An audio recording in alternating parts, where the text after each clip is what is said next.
Hello and welcome to this week's edition of Money Matters, because as you know, I deeply truly believe that money matters not for its own sake, but just for the choices it gives to all of us. Now, a couple of weeks ago, I did a Money Matters piece on a newspaper article that I'd found, where a relatively young lady had said that she's got a great job, she's making good savings and provisions for retirement, but her retirement's going to be horrible. So I thought, well, let's see if we can help on a practical basis. So I reached out, and the wonderful Bishoy said, well, actually, I might be in a similar situation. Bishoy, do you want to give all the viewers and listeners maybe a, 1-2 minute introduction to who you are and what you do, and just any background you think is relevant? I'm a mechanical engineer by profession. I'm also invested in pensions. I've been invested for pensions for a number of years. Not as long as I would have liked, just because back when I was younger, I didn't quite understand them. So I was like, yeah, I'm going to opt out and get as much money as I can coming in. Looking at them now, I do regret that, but at least I know now. So kind of moving forward, I know how to proceed. And I imagine a lot of young people are probably in a similar position. As well as investing in pensions, I also invest in ISA, in stocks and shares ISA, which is something I actively do. So, my pre-tax income goes into my pension, which is great. That's kind of before it comes to me. And then even with the money I get left over, I actively kind of invest every month into that as well. So I'd like to think I'm in a good kind of financial position, similar to hopefully, a good number of people as well in the UK. But I suppose similar to Vicky, I do wonder if it's enough, I have used online calculators and that kind of stuff. For my pension, for example, if I kind of project 30 years from now, which is what I expect the pension access age will be kind of more in the 60s as opposed to in the 50s, it does look like I'll probably have $1 million in my pension pot kind of collectively, assuming I'll go as well and all that kind of stuff. And that's just for myself though. My wife is also working and that kind of stuff. So hopefully she also has a similar kind of position, might end up with $1 million for her. So that's already $2 million. Which is not bad, and hopefully our other investments and ISAs and that kind of stuff might get us to, 200,000 in 30 years time, that kind of stuff. Okay. We don't have any passive income coming in, that kind of stuff. It's just money, just idle there, that kind of stuff. So it'd be great to know what our other options are and that kind of stuff, and help other people as well.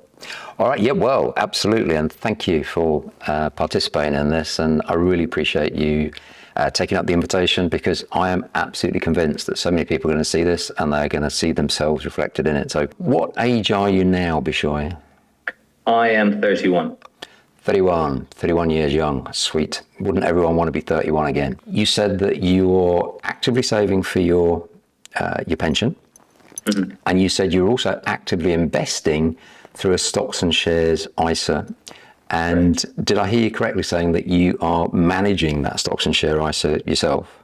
That's correct, yeah. Are you renting, or do you own your own property? Are you purchasing? I own my own property. Yeah. Well, again, well done. I mean, I've got to say that being in your 30s these days, many people don't get on the property ladder until they're in the 40s or whatever. So you are ticking a lot of good boxes. You said you've been on all sorts of pension calculators that say, if I'm saving at this rate, my projection is that. Yep. The pension fund that you're investing into now, is that you're right? Is it private? Is it a workplace one? Is your employer contributing? So it's a workplace pension that my employer is contributing, yeah. So when you're plugging your figures into these calculators, what net return are you assuming? Based on what I know my pension is invested in, I'm assuming 10% annual average growth. Whoa, that is pretty strong. What's the actual been over the last few years? Oh, that's a good question. I'll have to review that and see. The long-term average for returns from the stock market is around about the 7% mark. And then when you allow for inflation, the figure that most people end up is around about the 4% mark, not 10. So when you're saying 10, are you allowing for inflation at all in that, or are you just saying no? That's money? Just kind of overall kind of, yeah. Fine. So that would explain maybe 3% of the difference. A nice little simple easy calculation called the law of 72, which crudely, if you've got £100,000, how long does it take to double to £200,000? Well, you just take 72 and you divide it by the interest rate or the increase rate. You're assuming a 10% increase. So roughly, you're assuming that your fund values doubles in value every 7 years. Yeah, I guess, yeah. And therefore, the amount of money that you've got at the end is going to be very, very sensitive to that annual increase assumption. The actual fund I'm investing in through my pension as well, I specifically look through the list of all the funds they offer. Yep. And pick the ones that focuses more kind of on the equities, i.e. stocks and shares, and kind of less on the bonds, just kind of optimize more for that growth. Yes, it's going to be more volatile in the long run, but I expect it kind of to also grow more in the long run. So it's a global balanced fund, or? Exactly, yeah, global balance fund, yeah. All right. And what kind of returns have you seen on average over the last 3-4 years? I do know that it is worth more now than kind of more like based on my own contributions. I know it's worth more, but I haven't actually done the math kind of over the past couple of years. But it's something I definitely want to do after this.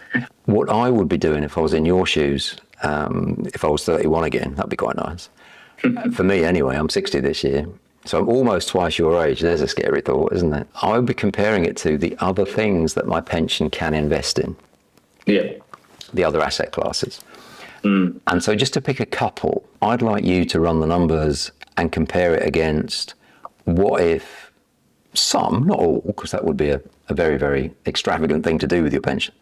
What if some of my pension had been invested in gold? If I take a 6-month time frame, gold has gone up by 19% over the last 6 months. It's gone up by 13% over the last year, and it's gone up by 80% over the last 5 years. And if I take a 20-year time frame on gold, it's gone up by 500%. And I'm absolutely not saying that you should, as soon as we stop this Zoom call, you should rush off and put all of your pension assets into gold. The role of gold is to protect you against inflation. Typically. The other asset class to compare, the basis of most of my wealth is property. And what's your level of interest in property investment of any kind? Very high. Okay. Where does commercial property sit in scale of attractiveness for a pension investment for you? It's something I would like to do with my pensions. So, for example, I've just finished with one company, starting a new role with another company. So that pension scheme is, they're not contributing to that anymore. At the moment, it's just sitting with that provider. So I do want to move that to either a SIP or a SAS. Okay. I still need to understand them a bit more just to know which one is right for me, which makes sense. You've been contributing X amount of money and your employer has been contributing X amount of money to the pension scheme for the last 2 years, let's say. Yeah. If you did go ahead and open a SIP or a SAS, the new rules are you're allowed to contribute up to £60,000 a year. All right. Each. And because you had a previous pension scheme, you can actually go backwards. And if you've paid tax, you'd actually get refunded the tax on that as well. If you've got some money kicking around, you can put that into the pension scheme and there would be a tax benefit as well. Compare ISA performance against pension performance in a holistic sense, because ISA money is tax-free on the way out, but it's not tax-free on the way in. Yeah. Any money you're putting into an ISA, the way I just think about it is for every 10 quid you're putting in, you're putting in 6 because you've just lost 4. So if that went into a pension instead of starting with £6, you'd be starting with £10. Is that making sense? Yeah, absolutely. Yeah. So if you do a proper like-for-like comparison, even if the performance of the ISA is as good as the pension, you're still 40% short. But I suppose the good thing about the ISAs is if I do grow to a point and then want to take that money out of an ISA and invest in a residential property or something like that, I can, as opposed to, pensions where they're kind of just in there. Yeah, it's locked up until you're 55. For now, anyway, yeah. People sometimes ask me, is there any way of getting paid by the pension fund before you retire? Yeah, and there's one or two completely legitimate ways of doing it. So, for example, if you did have some commercial property, if you are the property manager and you do that, so if you're issuing invoices and whatever, clearly it's got to be legitimate and you've actually got to be doing the work. Yeah. But if you had if you roll the clock forward 10, 20 years and you've got a rent roll of 100,000 or 200,000 inside your pension, if you want to act as the agent for those properties and collect the rents and everything, you could probably charge 10% of that. Right. I love what you're doing. I think it's absolutely fantastic, and congratulations, like real congratulations that you're saving money. That is fantastic. And you're not only saving money into your pension, you're saving money on top of that into an ISA. And whether you know it or not, you're actually saving money again by buying your own property, because you're paying down the mortgage and the value of the property is going up. Yeah. So you're saving 3 times over at the moment. And I very often say the most expensive mistake you can make in property is not buying one. I see. Because I bought my very, very first property in 1982, and I paid £9,000 for it, and it's now worth more than £500,000. What I'd really like you to consider, and there isn't a right answer to this, is portfolio allocation. Yeah. At the moment, it sounds like you're very heavily exposed. If you take 100% of your portfolio of your investable funds, whether it's pensions or ISAs or whatever, what percentage of those funds is exposed to the stock market? 100% of them. Yeah. Which is the financial equivalent of putting all of your eggs in one basket. Yeah, pretty much. So I don't know and I've never pretended to know what the perfect portfolio allocation is, but I'm pretty certain it's not 100% in anything. Probably not, no. 5%, 10% allocation towards precious metals might not be crazy. Some people go as high as 20. What's your view on this little fella? Bitcoin, is it? Yeah. Yeah, generally I don't do crypto. One, I don't fully understand it. Two, do I want to fully understand it? I'm just not a fan of it. I've done a bit of research into it, and it doesn't seem like investing to me. It just seems like a bit of gambling. All right. Okay. Well, I'm absolutely not saying you should or you shouldn't. Would you feel any different if your pension could have a 1 or 2% allocation towards it? Now, you can't at the moment go and buy Bitcoin. But what you can do, if you get the right clearance, is you can go and buy US ETFs that are based on Bitcoin. Yeah. So, and again, I'm not saying you should or you shouldn't, but let's just say that Bitcoin goes up in value by 100 times or 200 times. Or let's conversely say it goes to nothing. Yeah.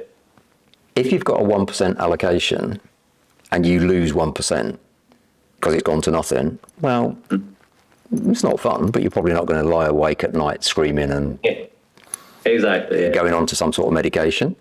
On the other hand, if that 1% goes up 100x, you just double the value of your pension scheme.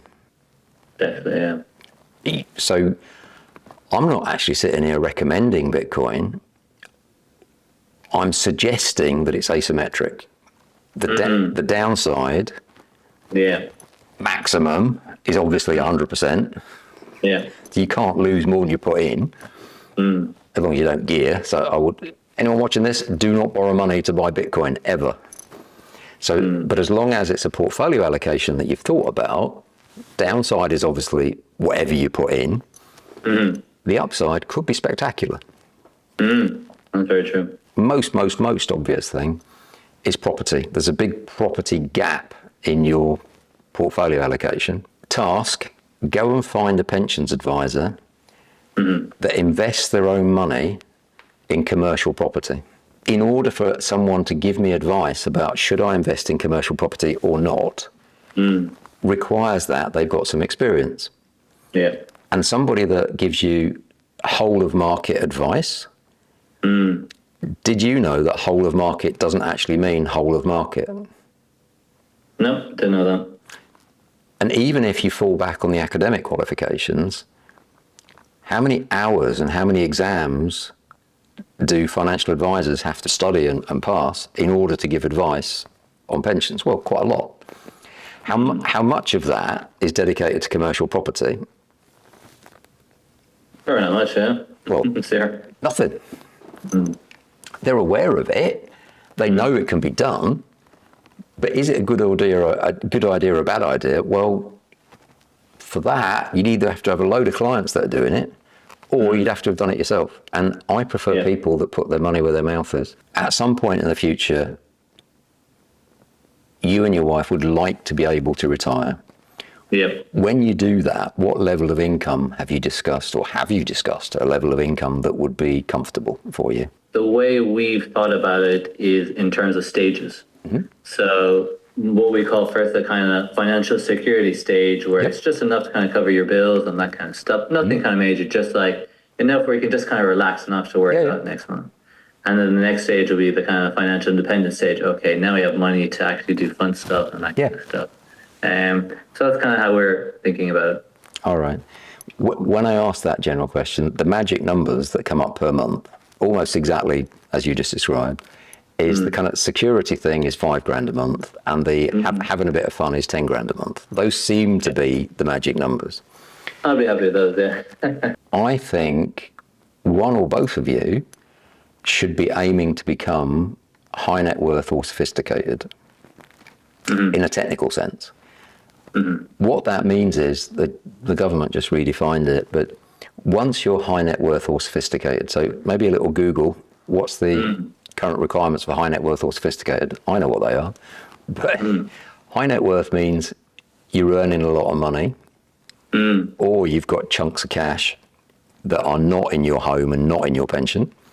So sophisticated means that you own properties, investment properties, you own companies, or you've made unregulated investments. So not stock market, but unregulated.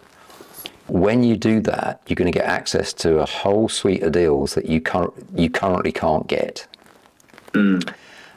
And the returns are mind-blowing. They can be property related, they can be non-property related. But the point is, nobody's even allowed to talk to you about them until you're high net worth or sophisticated. It's illegal. They can ask you, are you high net worth or sophisticated? You need then to prove that you are. But until you prove that you are, it's illegal for them to give you any further information. So I can't tell you a lot about the deal that I've just done. I can give you some very basic, non-specific information. But there's a Swiss company that's got a lot of money, assets under management, in sectors that I'm very comfortable with. It is pre-IPO, so it is going to list this year. Wow. And they did a fundraise recently, and I invested £300,000. I'm expecting before Christmas to have 3 million. And if I let it ride all the way to the full IPO, the projection is 24 million. Wow. Now, that's about all I can tell you. Except that you don't even get to play in that game unless you're high net worth or sophisticated. All right. Okay, so that's challenge number one for you. Second overarching objective, this isn't directed at you, but I believe you're capable of it, will be to get to private wealth banking. Now, to get into private wealth banking, there's all sorts of benefits that I'm not going to talk about now, but you need minimum liquid funds of 1.5 million. All right. Now, you set yourself targets like that. What gets measured gets managed. You know all the rest. You set yourself a target like that, you might just go and bloody do it. You don't even put it on your radar, nothing's going to happen. Yeah. In my view. So Absolutely. those would be the big ones right up there. Just to recap though, you're going to go back and you're going to look at how have my investments actually performed the last 2 years. Yeah. And therefore, and based on that actual data, is my 10% forward-looking projection reasonable or not? I hope to hell it is, but let's see. I'll see. Yeah. You might detect a certain amount of skepticism in my voice at that point, but let's see. Yeah. These aren't in order that we discuss them, but you're also going to check the SIP and the SAS, which is for you. Yeah. Based on the discussions, you're going to at least think about, maybe potentially do something about portfolio allocation, because my view is that you're overexposed to, well, essentially the stock market at the minute. Yeah. And I'm not saying that's bad. I'm just saying it's a one-trick pony. So when it's good, it's going to be very good. When it's bad, it's going to be very bad. And you're going to go and try and find a unicorn, which is a financial advisor that invests their own money into commercial property. And if you get stuck, then give the community a shout. You're doing an incredible job. You're a young professional, married young professional, already got your own property, already saving into a pension, already invested in ISAs. I mean, Jesus, 10 out of 10 so far. Now can we convert it into 100 out of 100 by the time you're 60? That's the plan, yeah. All right. Well, stay in touch. You know how to get to me. I'd really like to know the answer to your questions whenever you've got the answers. No problem, yeah. And let's just stay in touch and see where you end up. Brilliant. Thank you, Paul. Appreciate it. All right. Well, thank you, Bishoy. Hope you found it interesting. Comments below. What do you want to know? Are you impressed that he's only 31 and he's already married? He's already got his own house. He's already doing ISAs. He's already looking at SIPs and SASs and all the rest of it. What are you thinking? Nah, I was doing all that when I was 19. What's he hanging about for? So anyway, thank you from everybody out there to Bishoy for being brave enough to put himself forward. Hope it was interesting. You've been wonderful. I've been Paul, and we will see you next time. Bye-bye for now.